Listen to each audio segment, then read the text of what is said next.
Okay, so in this video I'm going to have a look at more differentiation, and in particular I'm going to have a look at the quotient rule.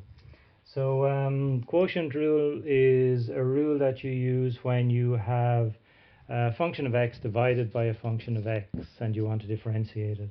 So the rule generally is if we have a function y is equal to, so we have dy dx then is equal to v du dx minus u dv dx all over v squared. So this is something like the product rule, a little bit extra in here if you like, but and there's a minus up here as well, of course. UVs are the other way around, but anyway, it's something similar to what we did when we did the product rule. So let's do a couple of examples of how you would actually use this this particular rule. So we're going to start with y is equal to, let's take x to the power of 8 divided by x to the power of 3.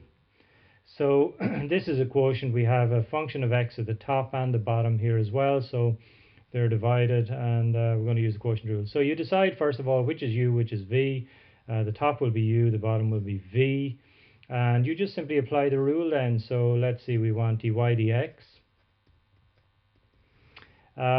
So v we want to write down first, that's simply 8 x cubed. Now we want du dx, so we take u, which is x to the power of 8, and we differentiate it. That gives us 8x to the power of 7. Write down the minus, we write down u, which is x to the power of 8, and then we do dv dx, so we take v and differentiate that, so we get 3x squared. All of that is divided by v squared. V in this case is x cubed, and we just simply square that. And that's it really. But I guess you would be expected to kind of simplify this as much as possible. So we've got 8x to the power of 7 times x to the power of 3. That's going to give us 8x to the power of 10. Add the powers here because we've got x to the power of 3, x to the power of 7.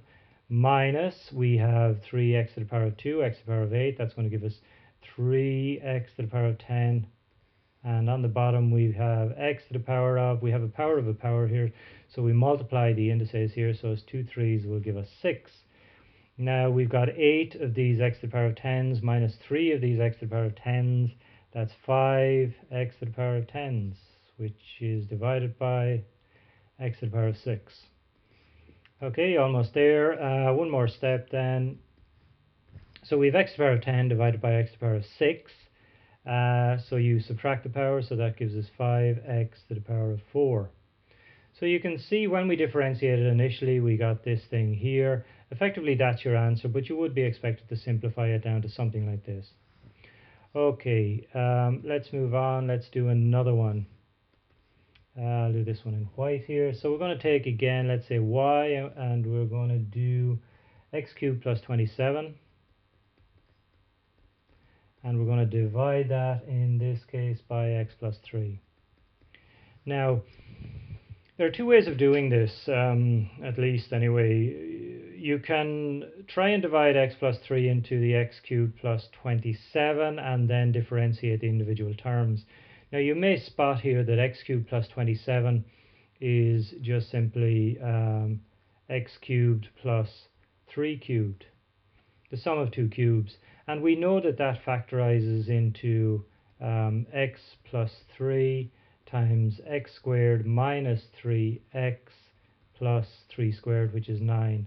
So I know I can factorize this into this here. If we divide by x plus 3, so this here is the same as all of this here. This x plus 3 will divide by this x plus 3, and we're just simply left with x squared minus 3x plus 9. This is our y here. So all of this will just simplify into this. If we do dy dx here, in this case, we get 2x minus 3. Okay, so that's one way of doing it, but that doesn't always work out when you have quotients like this. It's worked out kind of nice and neatly for us. So generally speaking, you're going to have to use the quotient rule to do these type of things. So let's do that and see, do we get the same answer as we got here. Okay, so first thing I'm going to do is just identify the numerator as u and the denominator as v. I'm going to write down dy dx then is going to be v du dx minus u dv dx, all divided by v squared. So let's just stick in the values then. Now we have v is x plus 3. Du dx, so we got to differentiate u here. So that's going to be 3x squared minus u, in this case, which is x cubed plus 27. And then we want dv dx, so we got to differentiate v here. That will just give us 1. And we want to write down v squared on the bottom, which is x plus 3 all squared. So that's really it. That's our answer. But again, we would be expected to simplify it. Remember, this is what we want to finally get. Well, hopefully finally get anyway. So this divided by this should give us 2x minus 3, hopefully. Doesn't look like it will at this stage, but let's see what happens when we simplify it. Okay, so let's just multiply the numerator out anyway. So we got, let me see, 3x squared times x is going to give us 3x cubed. 3 times 3x squared will give me 9x squared. Here we just end up with minus x cubed minus 27. It's important to put this part of your formula when you're substituting values in or terms in, that you put these in brackets, because this minus here is going to change all the signs that you've got up here. Okay, so that's over x plus 3, and that's squared. Okay, it still doesn't look very much like this, but let's keep going anyway. We have 3x cubed. No, we don't. We have 3x cubed minus x cubed. That will give us 2x cubed plus 9x squared, and then we minus 27, and that's divided by x plus 3 all squared. Now, again, we've kind of simplified this as much as we can at this stage, and I haven't ended up with this. So what I'm going to do is, this is effectively as far as I would normally go when I use this formula here. But just as a bit of an extension, I'm going to see, can I get this here from this? So I'm going to divide the numerator by the denominator and see what happens. So let's see. The numerator here is, I'll just do it separately. Usually I would finish here. This would be my answer. But let's see what happens when I divide this into this here. Let's see. We've got 2x cubed plus 9x squared plus, we'll say 0x minus 27. There's no x value here, so I put in a 0x. I'm going to divide that by this here.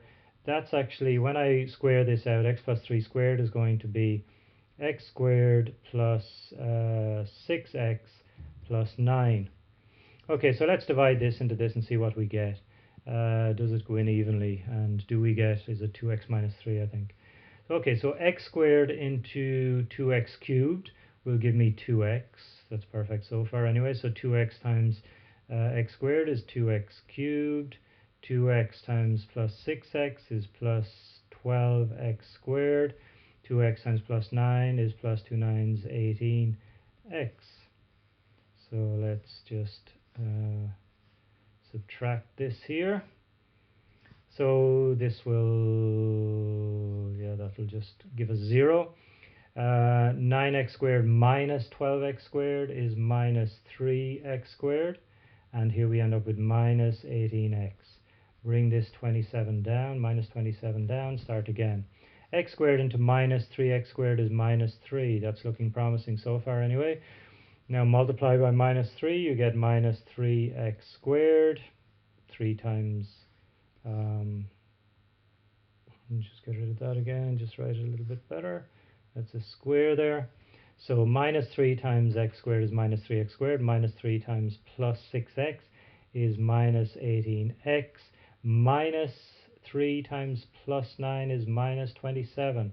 Perfect. We get 0 here. These will all cancel when we subtract, or give us 0 when we subtract, I should say.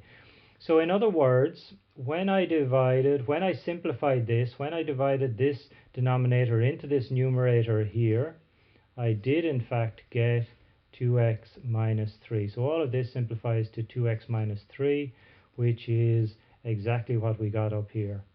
Now usually when you're doing this quotient rule, you wouldn't necessarily have to go through all of this because it may not divide in evenly. Usually it doesn't. So you would usually just stop here. This would be the answer that you would use. So that's really the quotient rule.